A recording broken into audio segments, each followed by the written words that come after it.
And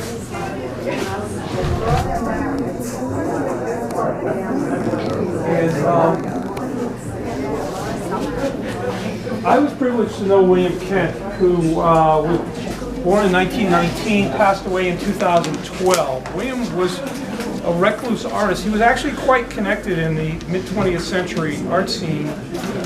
He was a self-taught artist. He was actually a music student, piano composition at Yale School of Music. In the 1940s, he studied piano and composition with Paul Hindemith, the world-famous composer, and went on as a self-taught artist as well as a musician.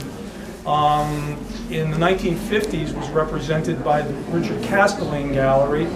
At the time, people that know New Haven, there's an art center there called the John Slade Ely House, which William became the caretaker for, and in the late 50s he advanced the idea to the trustees there that there were two art societies that did shows there during the year.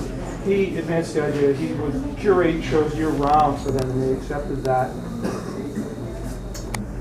He was a great fan of John F. Kennedy, and a lot of his work is a memorial of Kennedy's work. I'm actually a trustee of his estate. He asked me if I would do that several years before he passed away. At the age of 93, he was working actually until the last stage of his life, sculpting large wood sculptures, which were 7 feet high or 7 feet wide, of pine, walnut, cedar, all different kinds of wood, in very whimsical forms. He also invented a process of printmaking using slate blackboards. These are surplus blackboards that he got and carved his imagery into slate, printed with a hand roller. And these are naturalistic images that he did. He also did quite a few images in the Greek erotic base style, which he got into trouble with in New Haven at the time, very reactionary period. He was summarily fired when his work was reviewed in the New York Times because of the erotic nature of his work.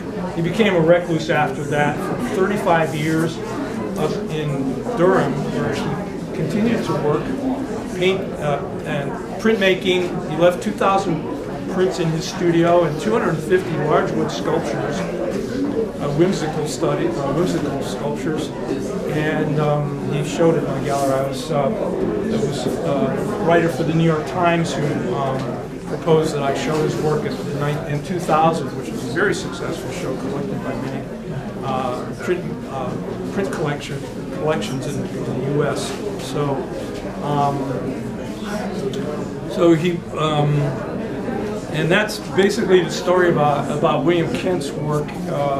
He asked me if I would be part of his board of trustees after he passed away, so I'm working with him. Participation is my foundation. It's the William Kent Foundation. So thanks for bringing me. He's very nice.